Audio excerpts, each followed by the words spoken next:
बबलू एक गरीब बच्चा था। उसके माता पिता दोनों मजदूर थे और रोजाना की मजदूरी करके ही उनका घर चलता था। बबलू जब अपने दोस्तों को बढ़िया बढ़िया खाते पीते और मजे करते देखता तो वो बहुत दुखी होता। ये देख बबलू, मेरे बापू मेरे लिए आइसक्रीम लाए हैं। मेरे चाचा ने शहर से हमारे लिए नया फ्रिज भेजा। इसमें हम ठंडा पानी, आइसक्रीम, ठंडी ठंडी चीजें सबके मजे ले सकते हैं। अच्छा राजू, क्या मैं एक बार तुम्हारे फ्रिज को हाथ लगा सकता हूँ? नहीं नहीं बबलू, तेरे हाथ लगाने से हमारा फ्रिज खराब हो जाएगा। फिर माँ बापू मुझे डांटेंगे। नहीं, अब तू जा, कहीं माँ बापू आ गए तो मेरी डांट पड़ेगी।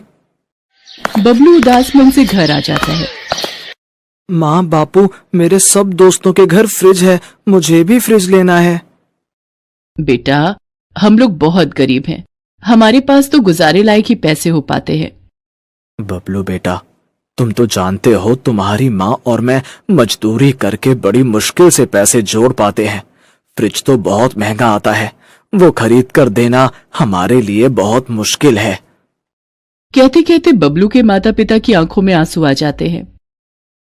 माँ बापू, आप रो मत, मुझे फ्रिज नहीं चाहिए। बबलू ने अपने माता पिता को कह तो दिया, पर उसका ध्यान अभी भी फ्रिज की तरफ ही था। अगले दिन बबलू घर से दूर एक मैदान में अपने दोस्तों के साथ बैट बॉल खेल रहा था। तभी गेंद दूर बबलू के हाथ से दूर चली जाती है। अरे यार, गेंद तो उधर पुराने खंडहर में चली गई। बबलू, तूने ही गेंद फेंकी है, अब तू ही लेकर आएगा।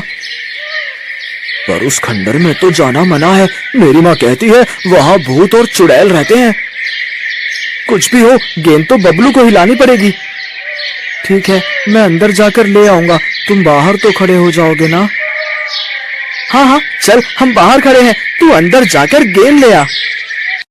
बबलू घबराते हुए खंडहर के अंदर जाता है, पर तभी उसे किसी की आवाज आती है।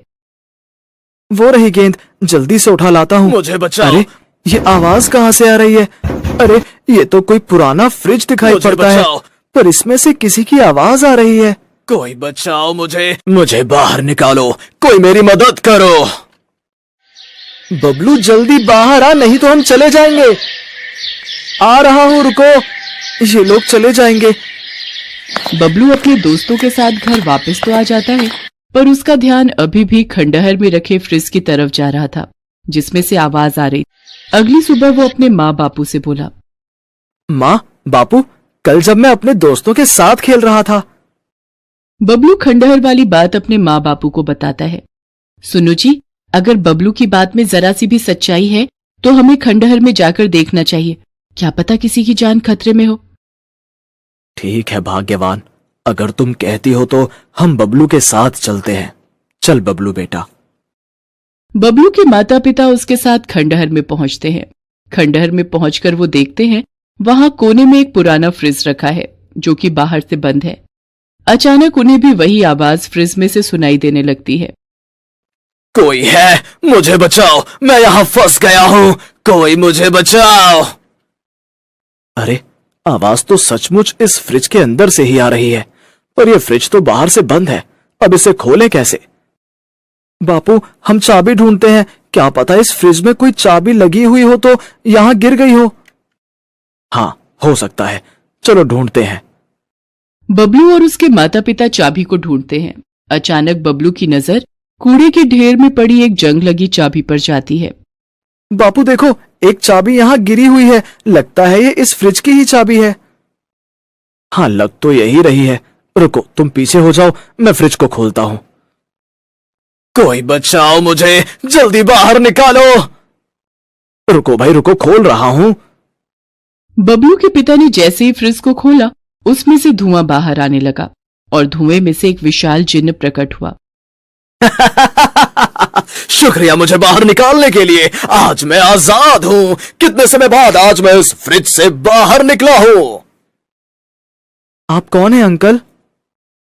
मेरा नाम मस्त कलंदर है, मैं एक जिन हूं बेटे। पर आप इस फ्रिज में कैसे कैद हुए?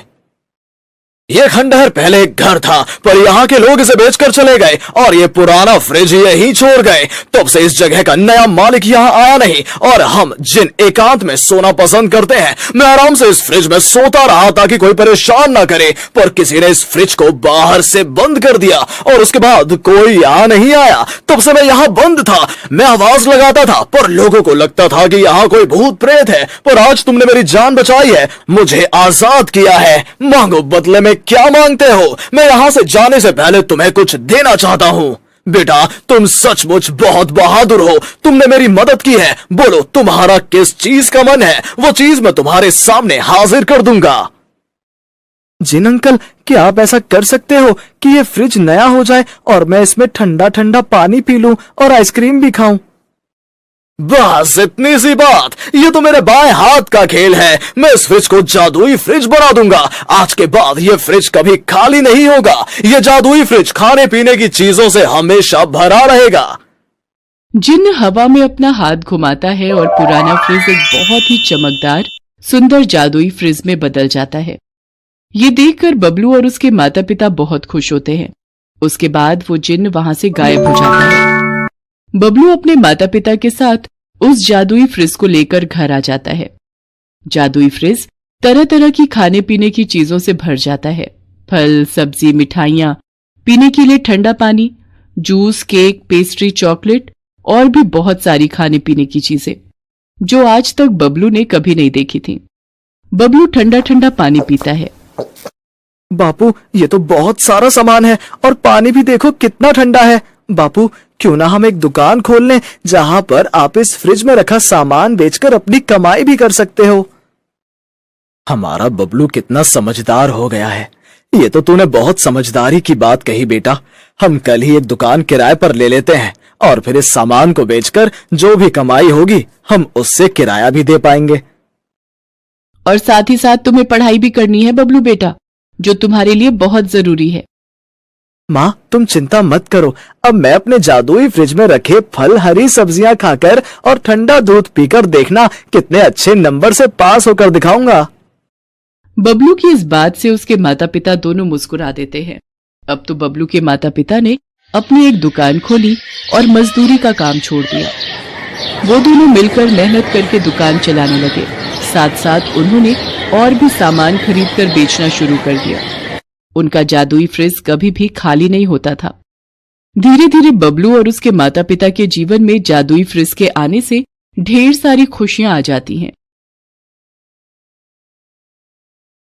चंदनपुर नाम के गांव में राधा नाम की एक लड़की अपने भैया भाभी के साथ रहती थी। राधा की भाभी कमला स्वभाव की बहुत खड़ूस और अत्याचारी थी। वो चाहती थी कि राधा की शादी किसी भी ऐरे गहरे से हो जाए, तो शादी का खर्चा करने से वो और राधा का भाई दोनों बच जाएंगे। इसलिए वो राधा के लिए रिश्ता ढूंढती रहती थी। एक दिन कमला बाजार जा रही थी। रास्ते में उसने देखा एक बहुत ही मजबूर और गरीब भिखारी लड़का अपनी बूढ़ी माँ की दवाई के लिए लोगों से भीख मांग रहा था।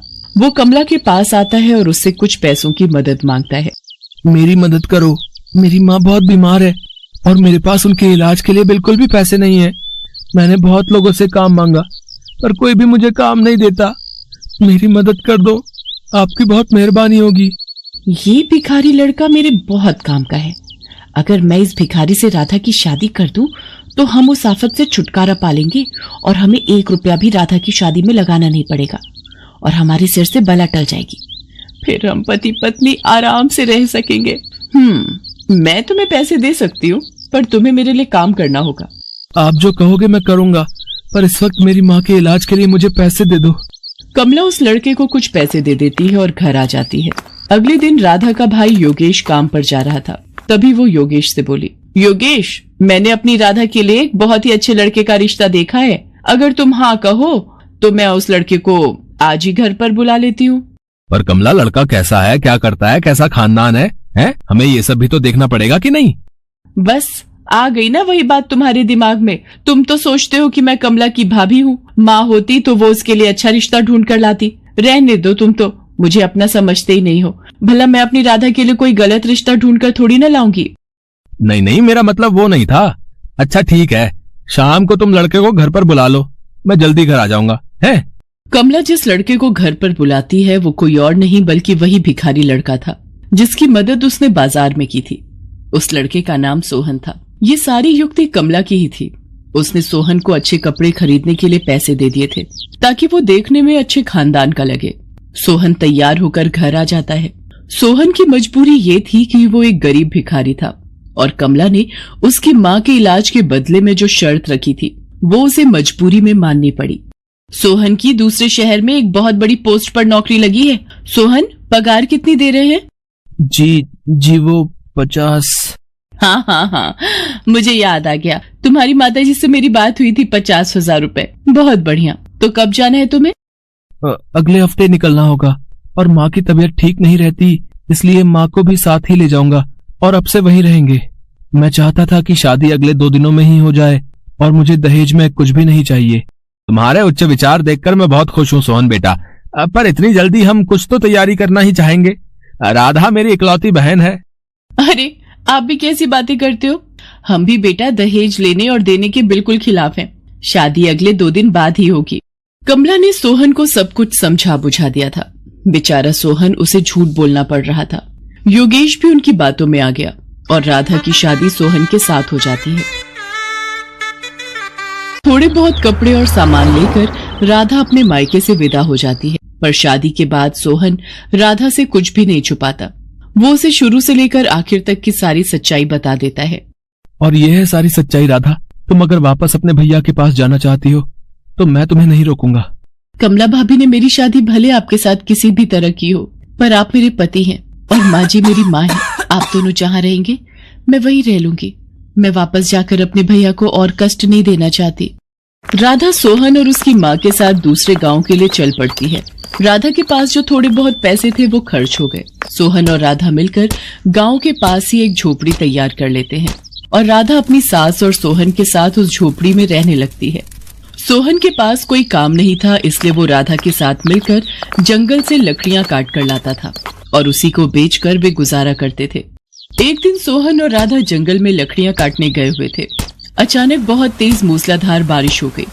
वो दोनों कुछ देर जंगल में ही रुक गए। तभी उन्हें किसी के कराहने की आवाज आती है। वो दोनों देखते हैं एक गहरे गड्ढे में एक बूढ़ा व्यक्ति गिरा हुआ है और बहुत ही कमजोर हालत में है। राधा और सोहन किसी तरह से उस बूढ़े व्यक्ति को गड्ढे में से बाहर निकालते हैं और अपनी झोपड़ी में ले जाते हैं और उस बूढ़े व्यक्ति की बहुत सेवा करते हैं। अगले दिन बूढ़े व्यक्ति को होश आता है। तुम दोनों ने मेरी जान बचाकर मेरे ऊपर बहुत बड़ा एहसान किया है। मैं पेशे से एक जादूगर हूँ। जंगल के रास्ते घर जा रहा था। गड्ढा झाड़ियों से ढका हुआ था। शायद किसी ने जंगली जानवर को पकड़ने के लिए ही वो गड्ढा खोदा था। पता नहीं, शायद बारिश में नजर नहीं आया और मैं उस गड्ढे में गिर गया। तुम दोनों वहां नहीं आते तो मैं शायद बच भी नहीं पाता। बाबा, ये गरम गरम हल्दी वाला दूध पी लीजिए। अच्छा, तुम सब यहाँ रहते हो? सोहन उस बूढ़े जादूगर को अपनी सारी बात बताता है। अब तुम सबको परेशान होने की कोई जरूरत नहीं है।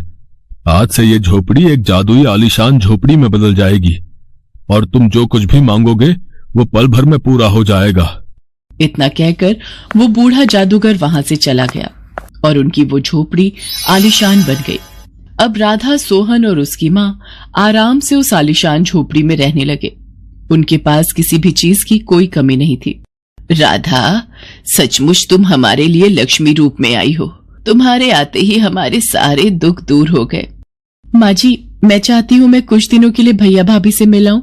हाँ, सोहन तुम्हें तुम्हारे मायके जरूर ले जाएगा। राधा बहुत सारे उपहार और मिठाइयाँ लेकर अपने भैया भाभी से मिलने जाती है। योगेश अपनी बहन राधा को देखकर बहुत खुश था, पर कमला की तबीयत बहुत दिनों से खराब थी। शायद उसने जो गलतियां की थी उनकी वो सजा भुगत रही थी। राधा, मैंने तुम्हारे भैया को सारी सच्चाई बता दी है। पता नहीं कैसी बीमारी लगी है कि ठीक होने में ही नहीं आ रही। मुझे माफ कर दो राधा। भाभी, ऐसा न कहो, आप बिल्कुल ठीक हो जाओगे। राधा वापस अपने घर जाती है। मेरी भाभी की बीमारी दूर हो जाए, ऐसी दवा मुझे मिल जाए। राधा वो दवाई अपनी भाभी को पिलाती है और उसकी भाभी बिल्कुल ठीक हो जाती है और राधा को गले लगा लेती है। उस दिन से राधा अपने परिवार के साथ खुशी खुशी जीवन बिताने लगती है।